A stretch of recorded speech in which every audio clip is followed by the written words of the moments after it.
又没入洞房，怎么还不出来？倒叫我们等着。人家也怪可怜的了，等又怎么了？我来京城那么多年，就没听说过世子不在，世子夫人倒先进门。看来他们独孤家真的是不行了。少说两句吧，这是北边的规矩。再说了，老郡国公都认了这个媳妇儿了，你在那儿瞎操心什么？要真认这个媳妇儿，干嘛昨天就没来几个嘉宾？肃静。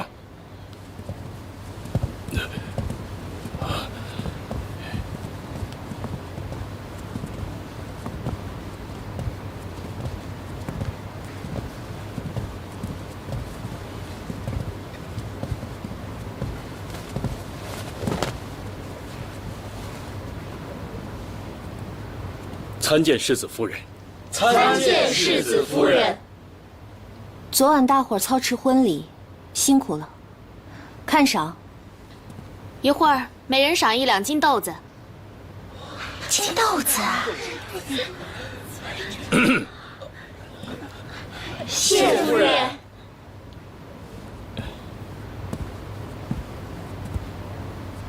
这是郡公爷让老奴准备好的账本和对牌。他老人家吩咐了，以后京城郡公府中就由您来当家。谨遵父亲吩咐。既然父亲让我主持钟会，那我也不好推辞。各位都是府中的老人了，还望日后多加勤勉。是。东曲是我的贴身侍女，以后也兼着府中的内管家之职。限大家3日之内，将自己的籍贯、职业、品性、亲戚关系、来府中的年限，以及所受的奖罚一一记录下来，交给东曲，以备我日后查验。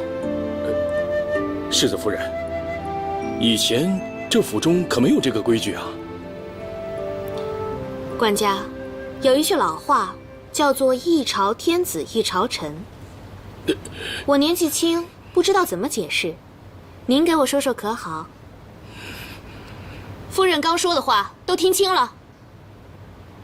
各处的管事也要对手下人的履历负责，若是被我查出有造假误谬之处，自上而下通通株连。若是不识字也不要紧，我这儿有的是会写字的丫头。可这也太麻烦了，咱们这些人都在府中多少个年头了，世子夫人这么做就不怕伤奴才们的心？赏他40贯钱，再毁了生契文书，请他出府。是。世子夫人，您就饶过奴婢一回吧，奴婢再也不敢了。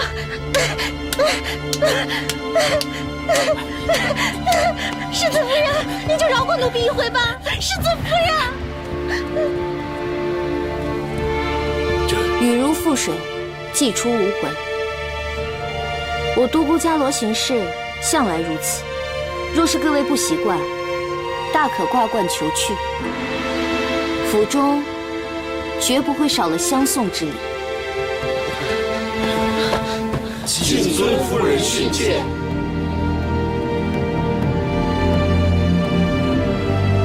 不愧是皇后的妹子，恩威并施，可真是威风啊！可刚刚带走的那个是世子乳母的儿媳妇，等世子回来了，不定该多生气呢。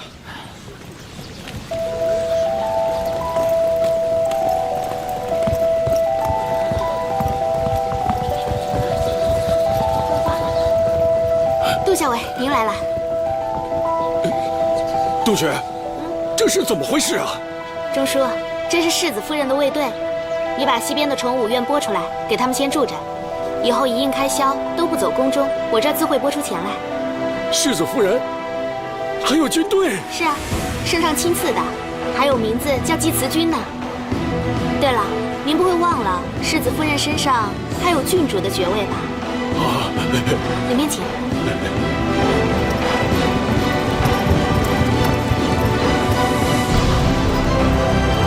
老天爷，少夫人还有一支军队呢。等世子回了府，还不知道谁能压过谁呢。是啊。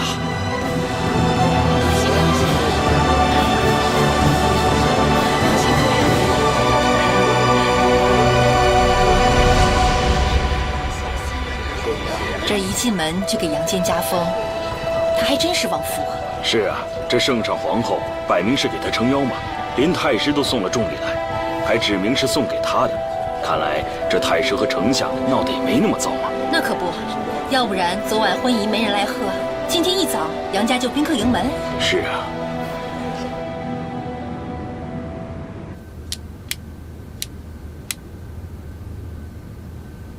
不对，你这写着去年府中总入8210斤，其中金6000两，531万贯，生绢632匹。可去年最差的生绢也有12贯一匹，这中间差的6210贯钱去哪儿了？小的不知。拿回去，重新算好了再报上来。是。呀，女总管大显神威啊！哼，可不。当你的贴身丫头可真是委屈我了。我往这一坐啊，这算盘这么一打，我才算找到了用武之地。不过你今天也很威风嘛，那些宾客不知有多少是抱着看笑话的心情来的，结果啊都是失望而归。阿庸他说的对，万物皆如梦幻泡影，如露亦如电。我今天要是还不坚强起来，怎么对得起他青露一夜诵经之恩呢？那，你现在对他到底是怎么想的呀？我欠他的实在是太多了，所以我也不想去计较，到底还不还得起。阿爹不让我嫁给他，自有他的道理。若是我跟阿庸异地相处，只怕我也会做出同样的选择。他待你可真是够好，唉，可惜啊，你们两个有缘无分。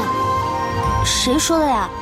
他昨夜肯来陪我，我就知道，我们还是可以做一辈子的好朋友的。时间过得真快，不知不觉，一天又过去了。哎，咱们早点睡，明天早上3朝回门，也不知道阿爹今天身体怎么样了。你就放心吧，今天一大早我就托人捎了信儿回去。老爷知道你在这边一切都好，人都精神了不少呢。是吗？单就凭这个，我嫁过来也算值了。我说你啊，都是当家夫人了，怎么还是这副腔调？独孤伽罗，独孤郡主，杨献公夫人，请你记住了，你不是木偶泥塑，所以别老是摆出一副为别人而活的样子，行不行啊？行行行，我以后不这么说了还不行吗？什么叫不这么说了？我是你丫头，你用不着敷衍我，你就不能真真心心的像这白天一样，堂堂正正的挺起胸脯做人，为自己值当一回吗？我倒是想啊，可是啊，就是小了一点，怎么听也不像回事儿吧？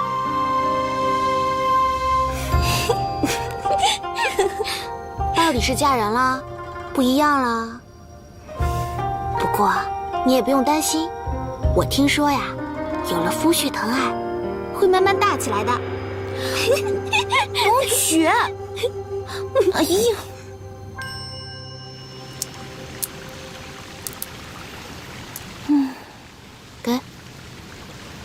给，你怎么了？哎，怎么办啊？怎么办啊？等再见到杨坚，他就是我的夫君了，我要怎么面对他呀？怎么办？该怎么办就怎么办啊！你就当这一切都是寻常事嘛。哪里是寻常事了？他差点成为我的姐夫呀！差点可差多了。当初想过千万种未来，到了现在，我就只能被世事推着往前走，毫无半点反抗的力气。你怎么知道老天爷安排的不是厚礼，而都是磨难呢？死丫头，好话赖话都让你自己说尽了。哎呀，道理嘛，怎么讲都通，路也是一样的呀。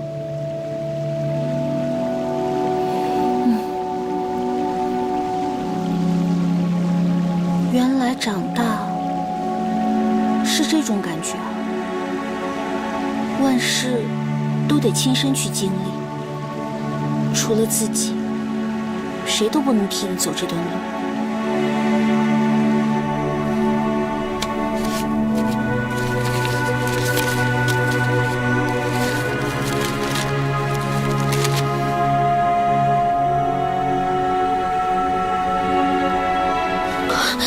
什么？怎么了，夫人？不可能，嘉罗怎么会嫁给他呢？这不可能！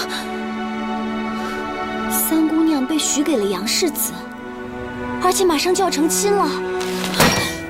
他们不能这样做，剑哥哥是我的，不能让给别人。马上收拾东西，我要回京城去。夫人，你不能去，现在已经很晚了，有什么事咱们明天再说，好不好？他明明放过毒誓，会等我一辈子的。别废话了，我要回京城去。夫人，你不能去啊！别拽着我，不能去，你真的不能去啊！我要回京城去。你来的正好，别拉着我，我要去见夫人。夫人，什么都能去？夫人，放开我！不能去，我要回京城去见剑哥哥。放开我，夫人！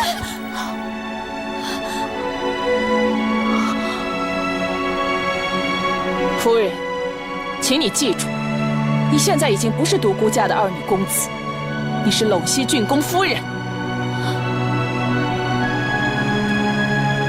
送夫人回去休息。是。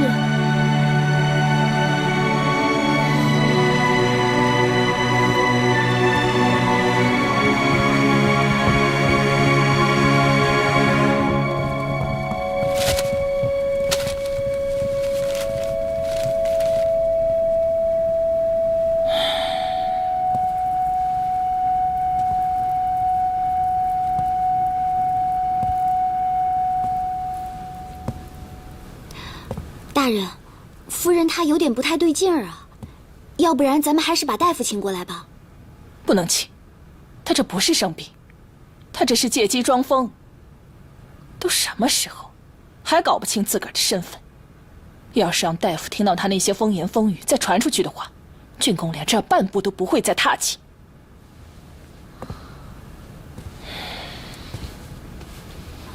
可是夫人她真的有点不太对劲儿了，大人你快看啊！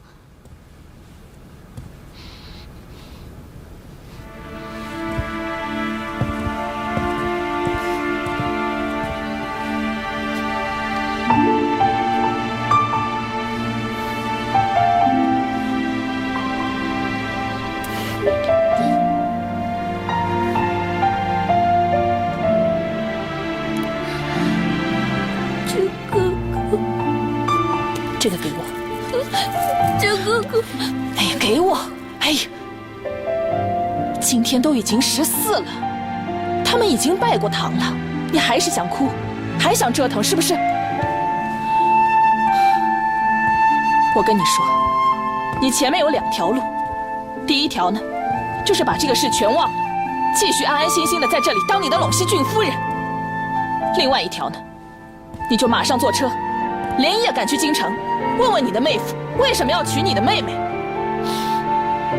顺便在一个不小心弄掉你肚子里的孩子，倒也方便省事。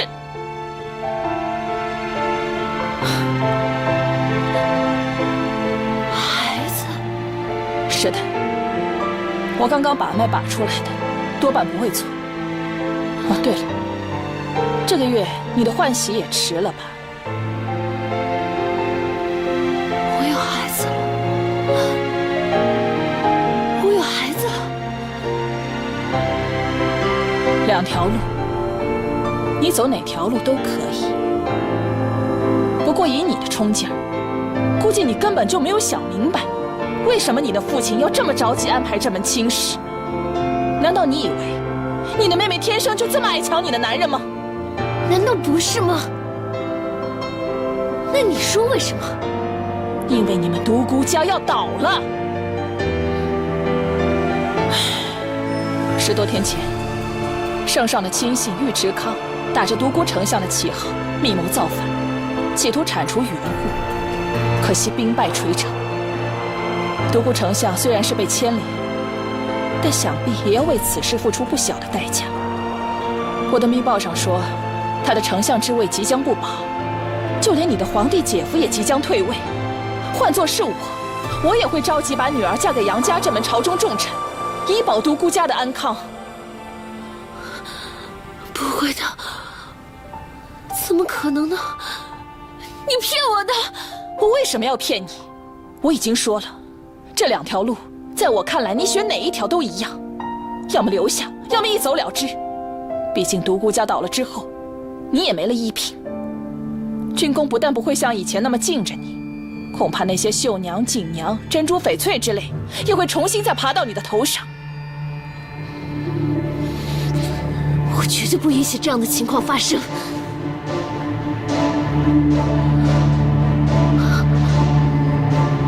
我还有这个孩子，凭着这个孩子，我就能坐稳陇西郡公夫人这个位置。你孤身一人在陇西，孤立无援。世子李成又已经长大成人，你说在这府中，会不会墙倒众人推？那我就跟他们斗。为了我，也为了我这个孩子，谁要是敢挡在我面前，我就让谁死！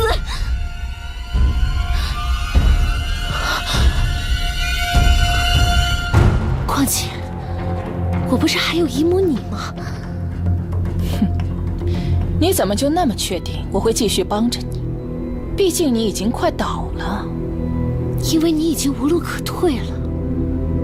你是般若派来的女官，如果她这个皇后退了位，若是不靠着我，你的尊荣恐怕也持续不了多久。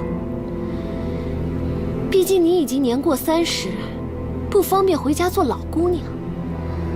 如果当初有更好的选择，你就不会这么爽快地答应来陇西了。所以现在，你跟我是一荣俱荣，一损俱损。说得不错，也不枉我这1年来对你的教导。夫人，这府中从此以后就又是咱们的战场了。你记住，夫人胎相未稳之前，她怀孕之事，绝对不可以告诉任何人。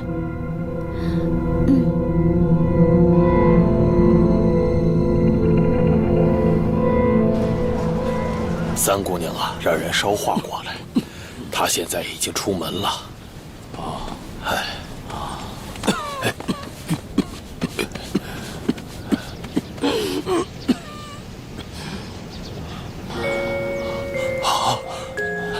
来，我给你擦擦，别让人看见了。对，别让家路给看见了。什么时候回来？来了来了，三姑娘回来了。伽罗回来了。阿爹，伽罗，我回来了，阿爹，阿爹。伽罗，你怎么样？这2天过得如何？爹很好啊。你呢？你过得可好啊？在那儿习不习惯呢？那些下人和管家有没有为难你啊？他们怎么敢为难我呀？我是谁啊？我是阿爹的女儿。哎呀，你瞧你，说话还这么口无遮拦的，你现在可是个主母了啊！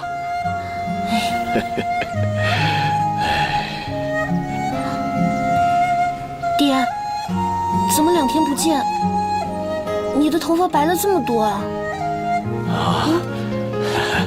哎呀，爹的年纪大了嘛，头发白也是正常的呀。没听人说呀，这伍子胥不也是一夜白头吗？伍子胥腰有10尾粗，眉间1指宽。阿爹，你可不能跟他学习，要继续侧帽风流才行。好，那伽罗可得为爹做一顶好帽子才是啊！好，没问题。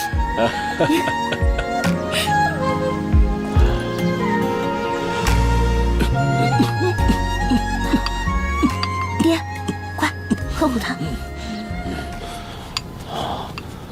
伽罗，你也喝啊，吃吧。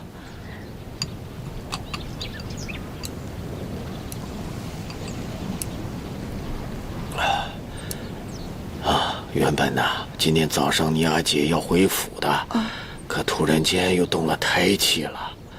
没事儿，我明天进宫给她请安就成。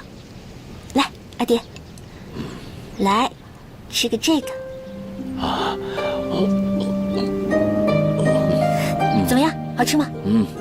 好吃。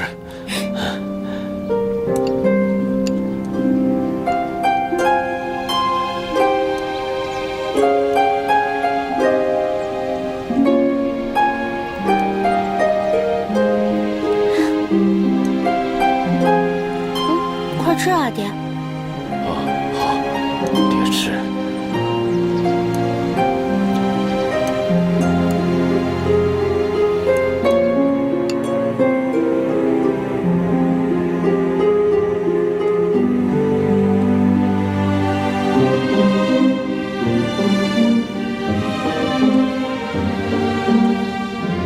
伽罗，怎么一个人在这儿坐着呀？阿爹，我不想回去，就让我住在府里不行吗？哪有3朝回门的姑娘还住在娘家的道理呀？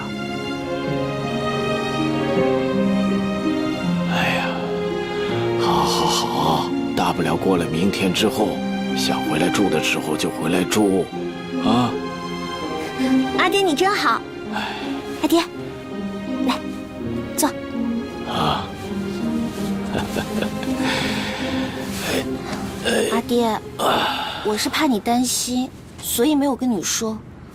杨家好是好，可我就是住不习惯，窗户又小，屋里的摆设我也不喜欢，而且我也实在舍不得你，还有小丽华。那你现在不是主持钟馗了吗？该怎么置办你就怎么置办呢？那现在就是你的家呀。才不是，阿爹这里才是我的家，在这里，我就是小霸王，谁都管不着我。好，阿爹这儿啊，永远都是你这个宝贝女儿的家。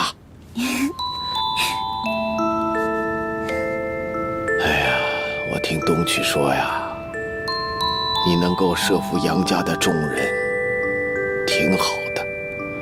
不过呀，你跟尖儿俩个性都烈，过去一碰了面，就总是斗嘴斗个不停的。但如今是在这种情况之下才成的亲，以后你们可得和和睦睦过日子才是啊。我知道。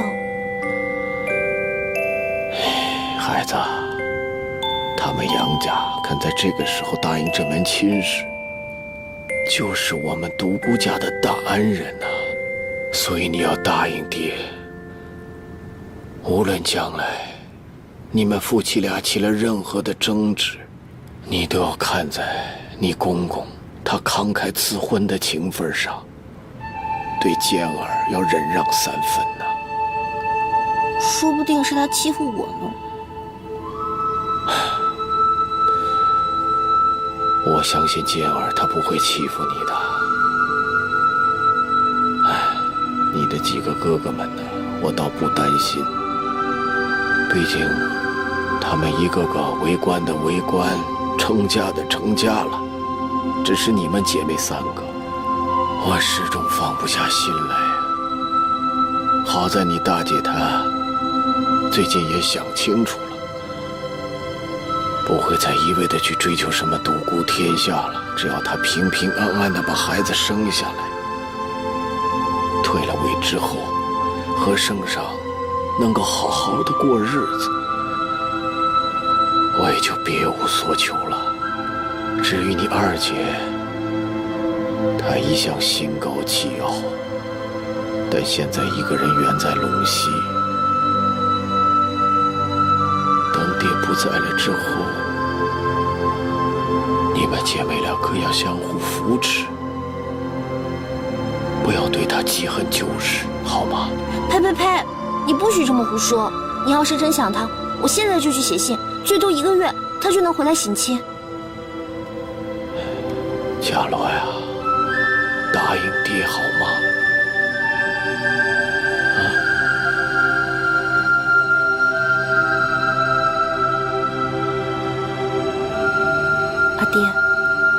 放心，不管怎么说，我们都是姐妹。不管什么时候，阿姐、我，还有二姐，我们都会相互扶持，好好走下去的。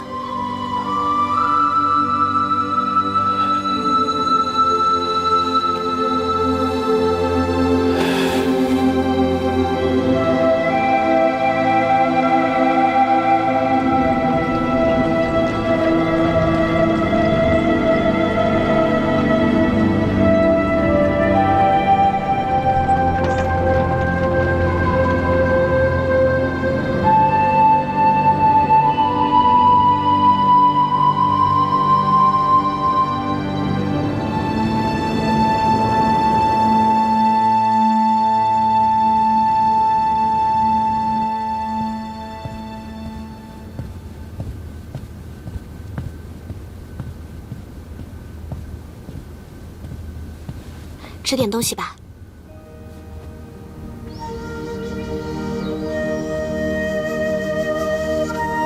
给谁做的？我答应阿爹了，我说明天还要回去。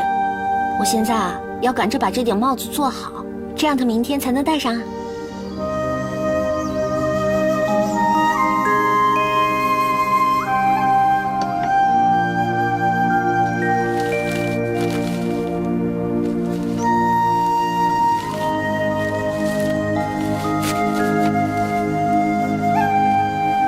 把这封信送到太师府去。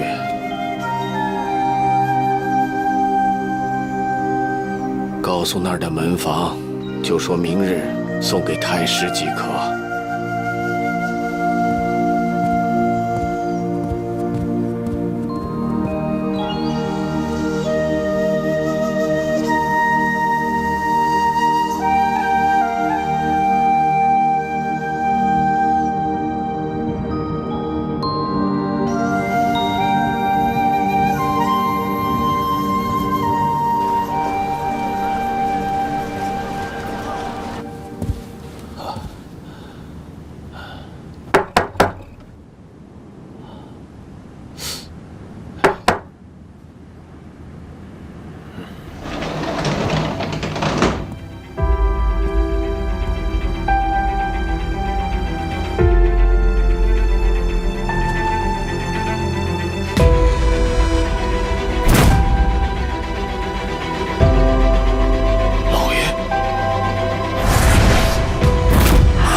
回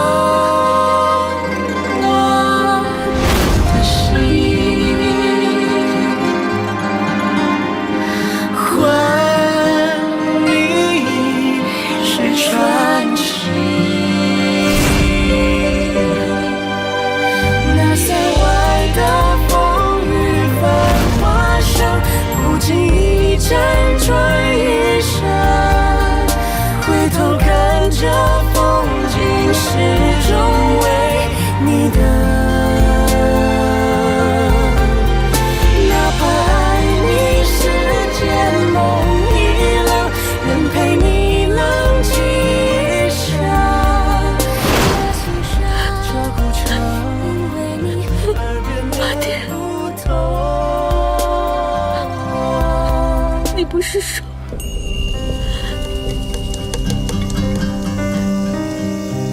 要亲眼看着女儿出嫁，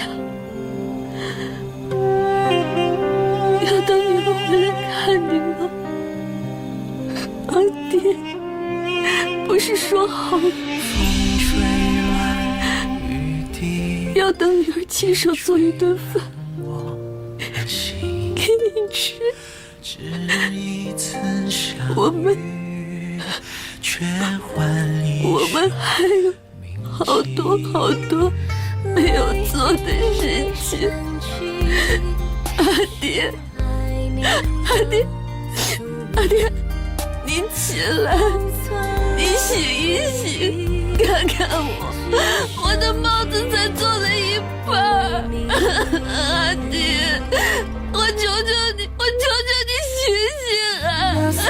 我求求你，你不要就这样丢下我一个人，阿爹，阿爹，阿爹。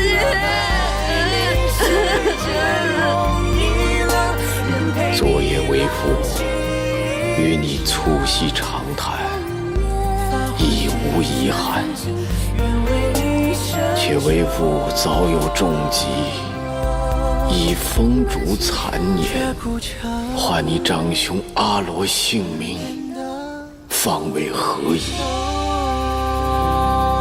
我去之后，府中各事皆托于你。你长兄阿罗一生孤苦，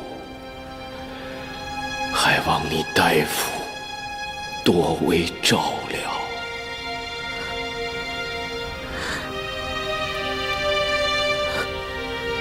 阿爹，你放心，我会替你把独孤家撑起来的。我以你的在天之灵发誓，只要有我在，独孤家就不会倒。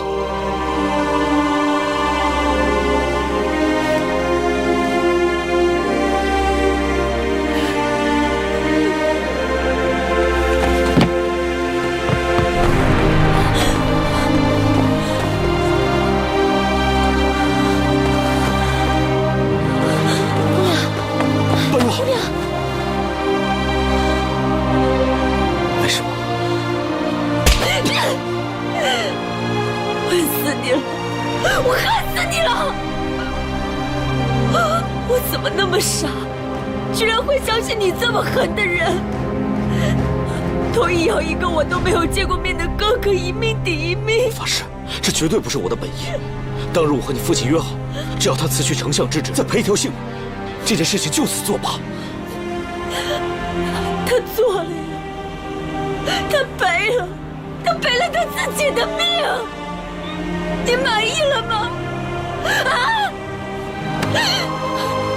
我这辈子到底怎么爱上你的？我怎么会爱上你的？怎么会？就看！我最大的错误就是跟你在一起。你害死了我的孩子，你又害死了我爹，我恨死你了！你还我爹！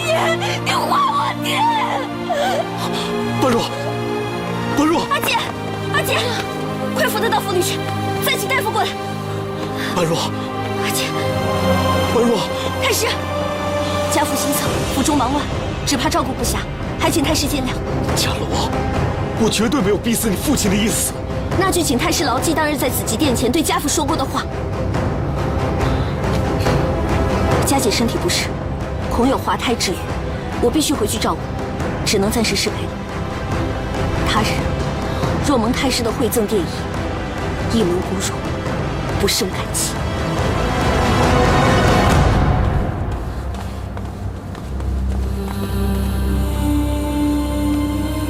不是我做的，不是我。皇后这是皱纹大事，心神激荡，又见一路奔波才会见红。不过，只要静心修养，便无大碍。在下告退。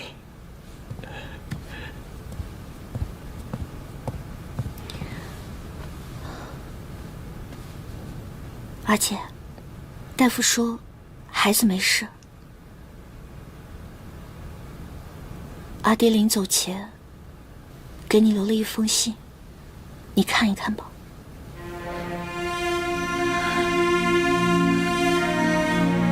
般若，我自裁而亡，非胆小无奈，而是深思熟虑之举。因尉迟康一事拖累，我独孤氏已入泥淖。即便我暂时苟活，也难挽大厦将倾。但我自裁之事一旦传出，必然惊动天下，宇文护也会因愧因疚，犹容你及圣上，并与我独孤家足够哀荣。你须牢记，你腹中皇子才是我独孤家复兴唯一希望。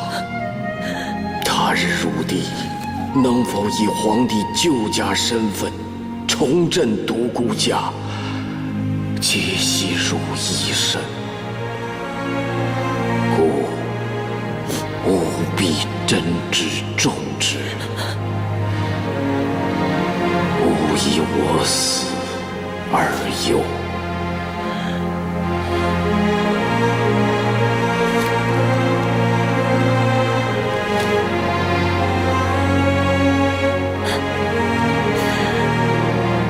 我一直以来都觉得自己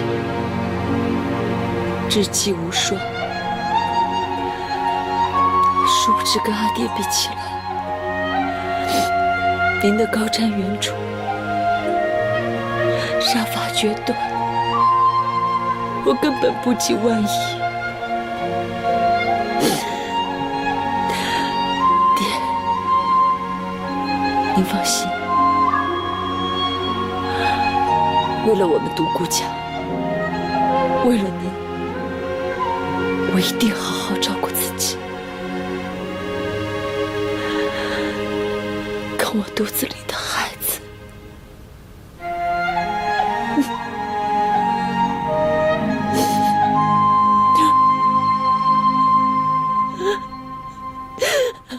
爹。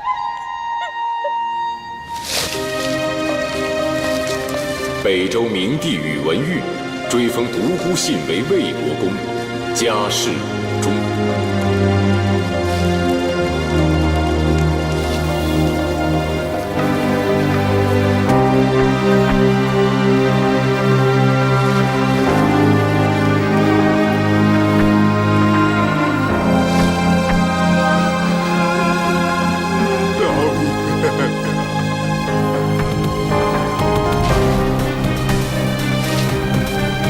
真可怜呐！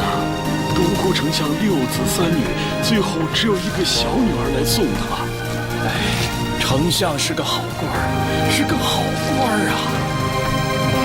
没办法，你看看，被人逼死了。是太师逼的呀！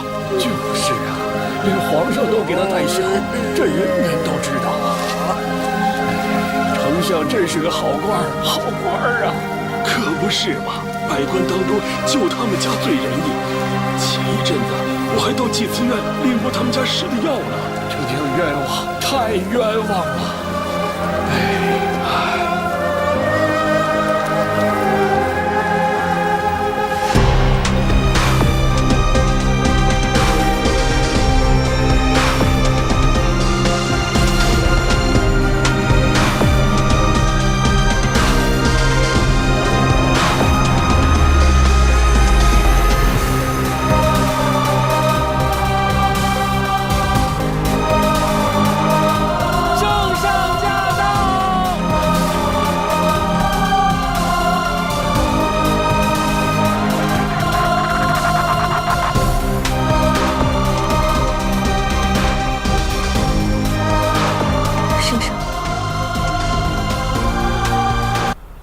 阿姐呢，为了保胎，也不能出门。今天我替她来祭拜。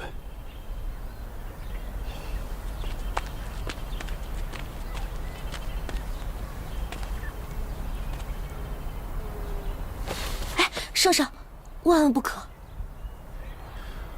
我今天不是以皇帝的身份，而是你的姐夫，丞相大人的女婿。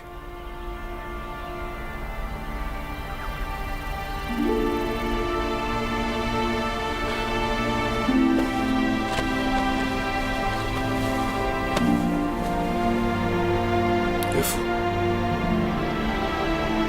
你是为了保护我才走的，宇文玉悔不当初，然无以为报。但是你放心，只要我在一日，一定保般若安全。即便此生就业寒食，也一定会保般若平安喜乐。还望岳父大人在天之灵，保佑般若。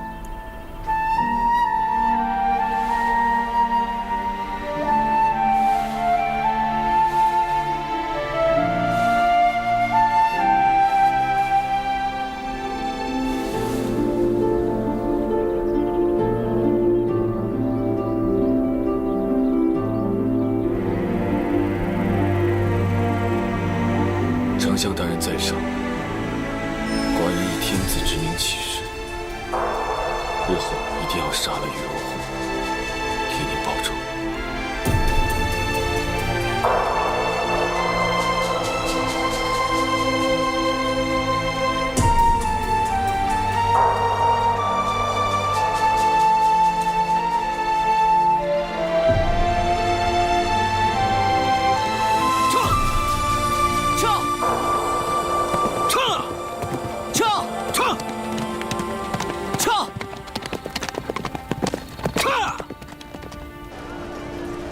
父亲，你怎么趁我去了甘州就乱许我的婚事呢？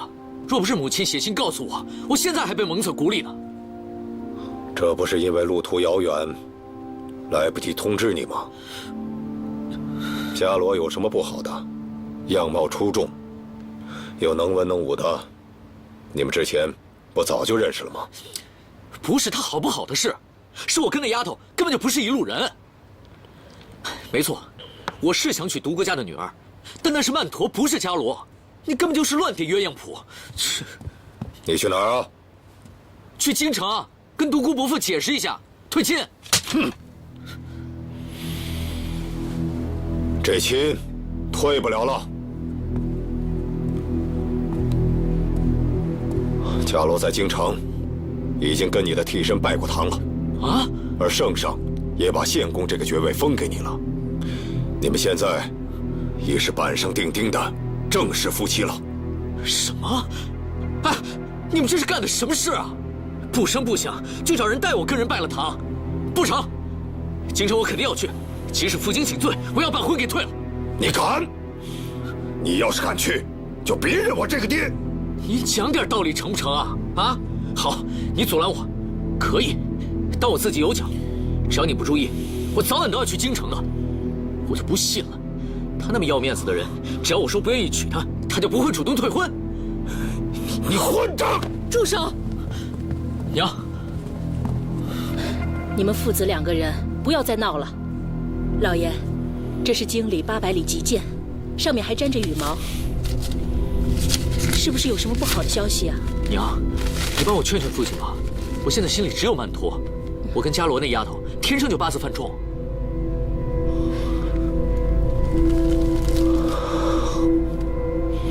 你还是赶快回京城吧。你同意我退亲了？是去致电。你岳父10几天前亡故了。怪不得他急着议亲啊！原来他这是托孤啊！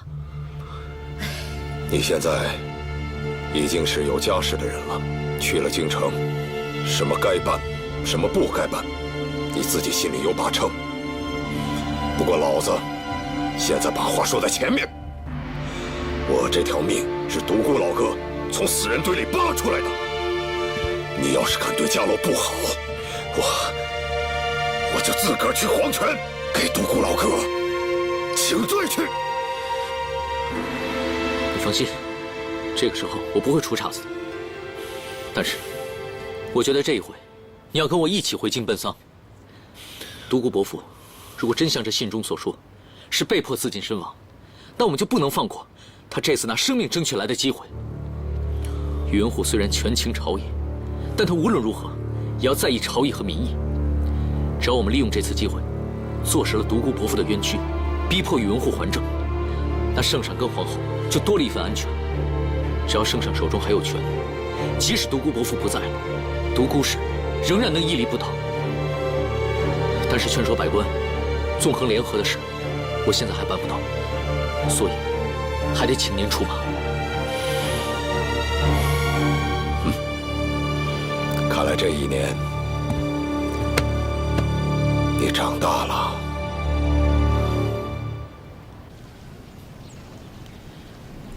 少爷，你就这么答应了一门亲事？那又能如何？生死是头等大事，这门婚事是独孤伯父的托孤之举。如果这个时候我再任性胡闹的话，那就太不像话了。独孤伯父在九泉之下也不能安心。那往后呢？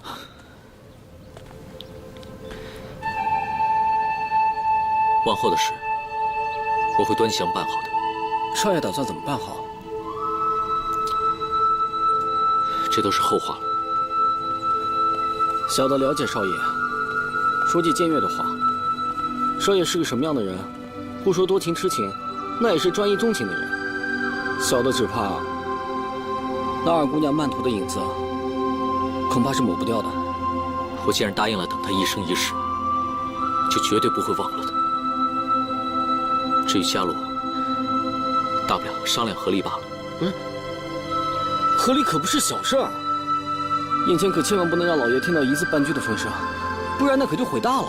这我自然知道，一切都等到了京城再说吧。这往后的事儿，恐怕是少不了了。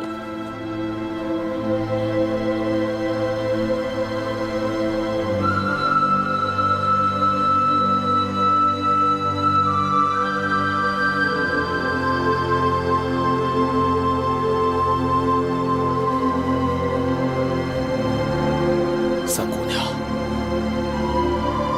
以后你还回来吗？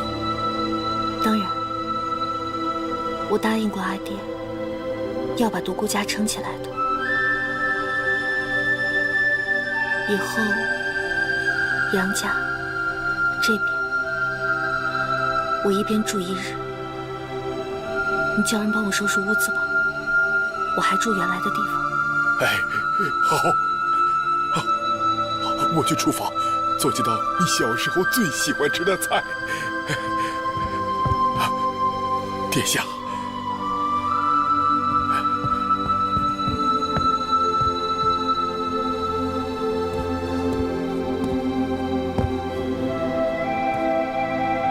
你来了。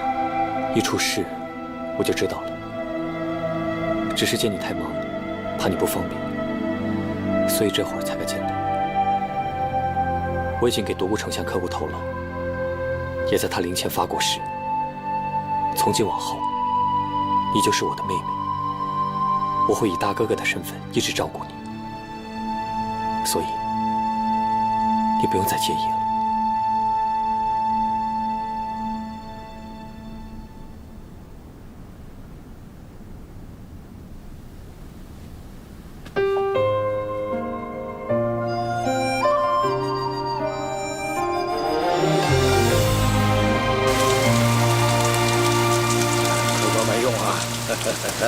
这个菜做的不错，下回多做点。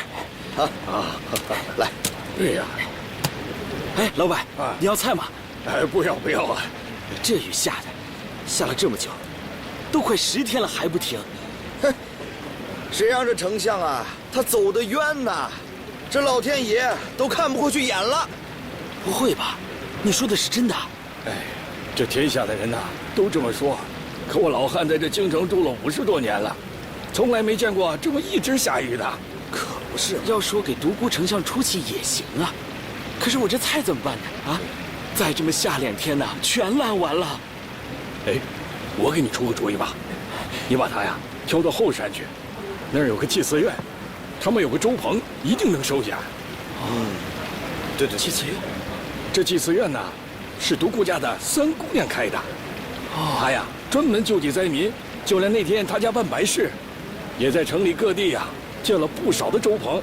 你去了呀，她一定能收。那太好了，这独孤家一门都是大善人的，难怪能出皇后娘娘。谢谢老板，谢谢老板。好，慢走啊，我这就去。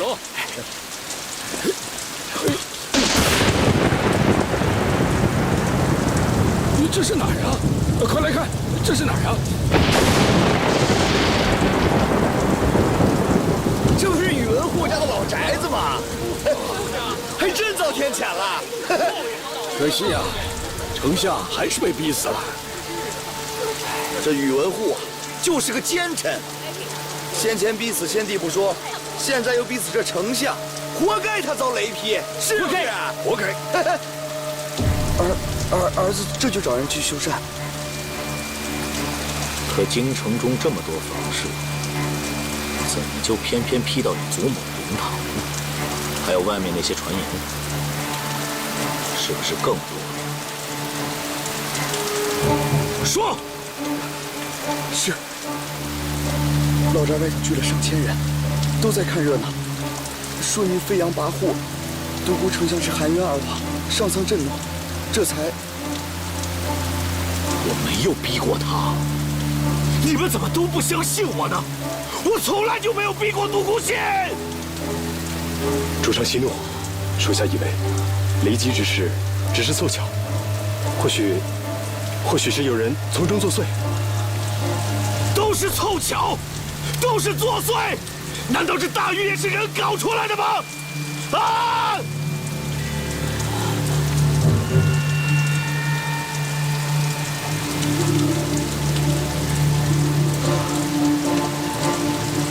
城中那些传流言的人，不能读，只能书。以我的名义上个折子，说独孤信一世忠勇，应复配帝陵。是。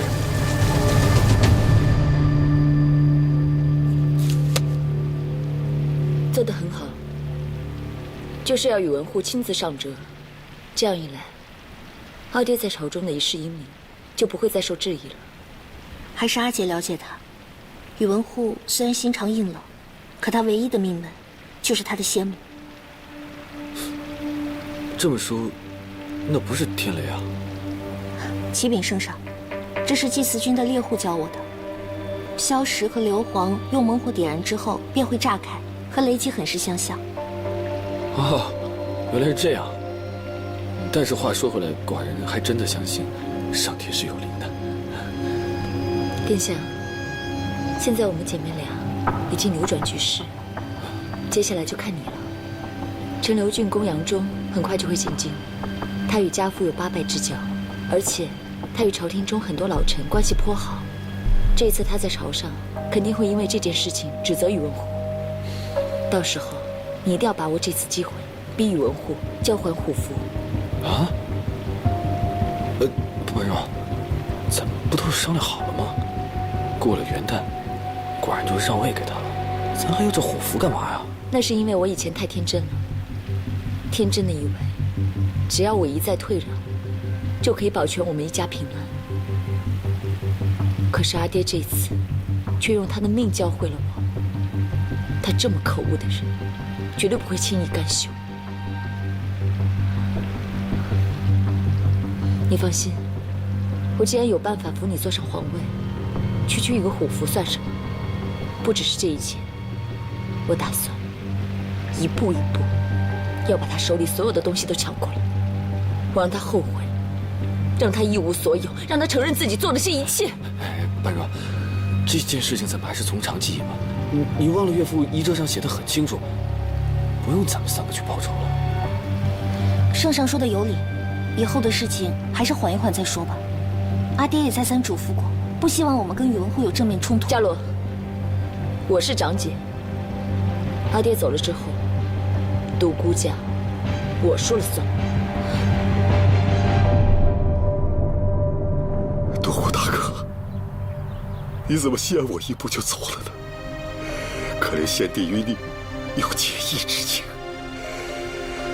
可怜你为大周征战了数十年，打下无数江山和城池，最后怎么落得如此下场？苍天不公，苍天不公啊！爹，别太伤心。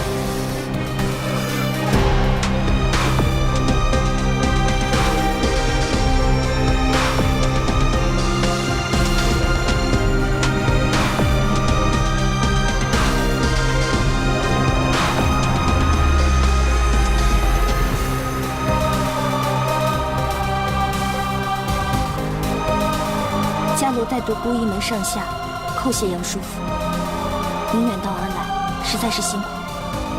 伽罗，你长大了，还不赶快见过你夫人？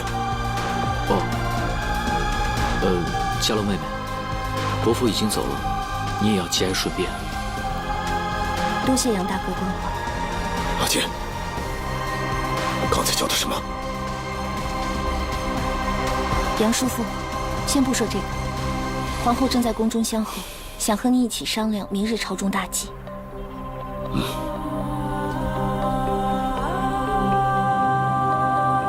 一国丞相竟被逼自刎，实乃天下奇冤。下官想请问一下太师，尉迟康谋逆之事，到底与独孤丞相何干？难道我杨忠欲行不义之事，只要打着您的旗号，天下就可以对你人人得而诛之？杨柱国此言差矣。独孤丞相自裁，怎么能说是太师的责任呢？是啊，他的遗折已经说了，他是因尉迟康之事而羞愧自尽。这真是你才一番胡言！不可理喻，怎么可能是因为尉迟康之事？杨柱国，你别逼人太甚。我逼人太甚？葛树将军，你可以去宫前看一下，多少臣民为独孤丞相喊冤，这是民意。独孤丞相身后是以备极荣耀，其六子也已加封县公，难道这还不够？好了好了，别争了。人家杨大人带着上万精兵回京，想必也是早有所图。你想要什么，就直接说好了，别拐弯抹角的。虎符，请太师把调兵虎符归于圣上。不可，万万不可呀！圣上乃大周之主，为何不能亲自掌兵？当年我八大诸国征战天下，追随的乃是先帝。一介臣子，又怎配对我们指点呼喝？可当年先帝大前，明明指派的是太师代为执政。先帝要太师辅佐废帝宇文觉执政，与当今圣上何干？诸位臣公啊，这个事情吧，寡人杨柱国言下之意是想与太师势不两立，对吗？那老夫倒想不明白了，到底这是圣上的天下，还是你们家太师的天下？对呀，对呀，你是太师，这是圣上的天下，还是太师的天下呀！啊，肯定是圣上的呀！皇后驾到！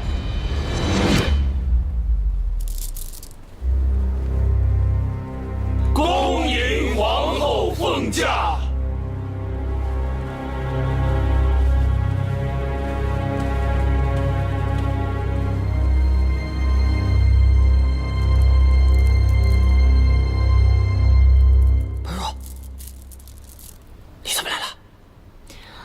臣妾本是后宫之人，本不该置前朝干预朝政，但是今日的纷争实属原其家父，所以本宫不得不越举前来。今日多谢各位大臣替家父仗义直言，家父九泉之下，若是知道，必定感激涕零。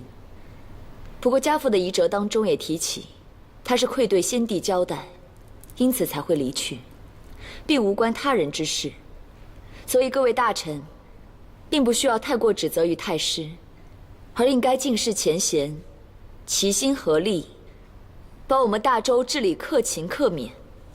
皇后明月入怀，远见磊落，臣等自愧不如。臣等自愧不如。还有太师，刚才杨柱国所言，您不必太在意。杨柱国与家父有拜把之交，奏闻哀训，先前上所言有所偏激，那也是合乎常情。杨柱国镇守边境要冲格外辛劳，又千里奔波回京，一时失言，也在情理之中。太师果然心胸宽大，此乃大善之举。不过刚才杨柱国所言甚是有理，论天下计，太师计，您也应当把虎符暂交圣上。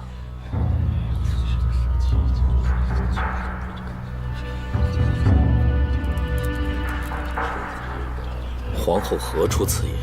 昔日太师在左，家父在右，一左一右的相辅圣上，才是文武相济之道。而现如今，家父突然奏事，一时半会儿也没有任何的武臣可以接任丞相之职。但太师，您若一手掌政权，一手又握兵权，那渔民是否流言蜚语，可能会说太师您是王莽曹操之类。可是本宫实在不愿意相信太师会是那大逆不道之人。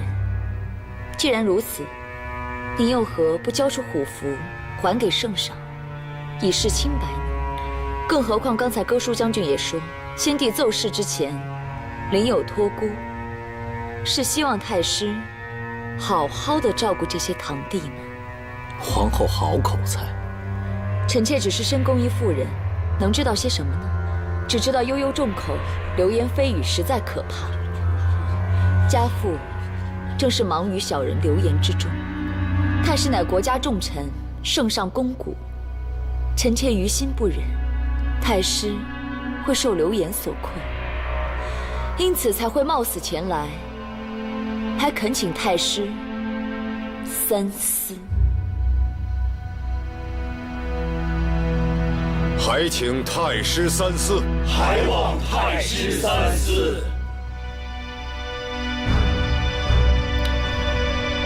多谢皇后关怀。不过臣在朝中多年，听到流言蜚语，又何止这一则？臣清者自清而已。你放心，朝中能人辈出，怎么会没有接任丞相的合适人选？依我看，郑大人就非常合适。臣愿为陛下效犬马之劳。太师果然与众不凡，可以不顾流言蜚语，那是甚好。如果倘若朝中有小人奸臣，尽信流言，那该当何罪？押上来。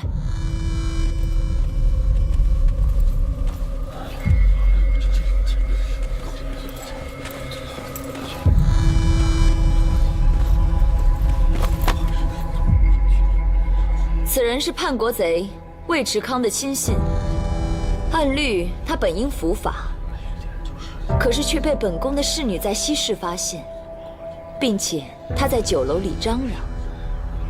他现如今可是如此的平平安安，是因为与哥舒将军有所交易。本宫不相信，毕竟哥舒将军可是太师属下最亲近的人，怎么会跟叛贼有所交易？不过我查了一查，此人身上确实有哥舒的印信。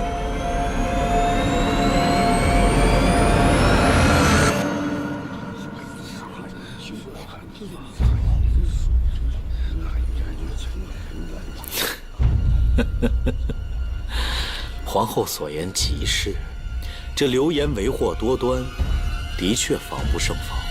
为政清明，臣是得要交还虎符才行。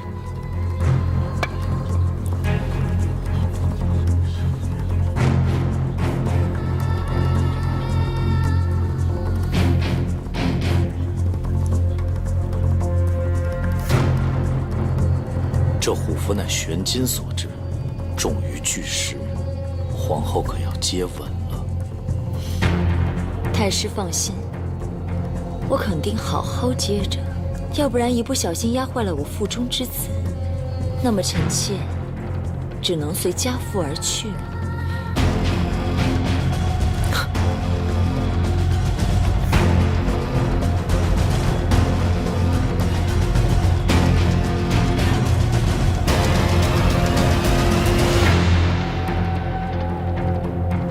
拿着。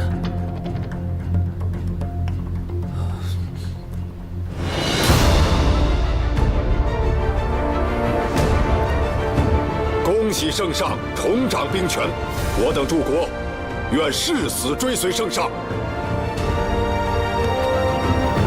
圣上万岁万岁万万岁！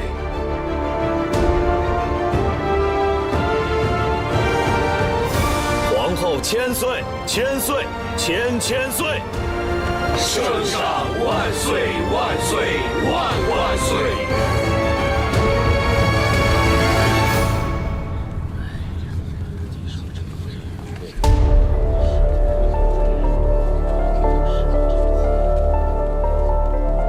主上，是属下无能，连累了主上。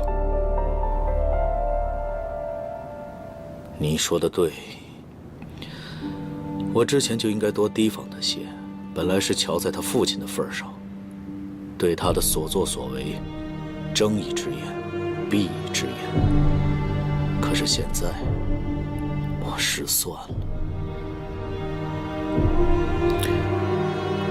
我早就知道，独孤般若不是一朵带刺的玫瑰花，而是随时随地可以置人于死地的鹤顶红。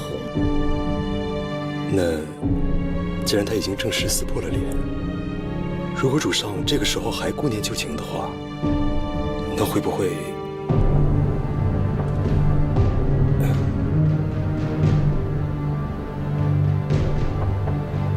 你不是早就看他不顺眼了吗？那索性帮我想想，该如何治理。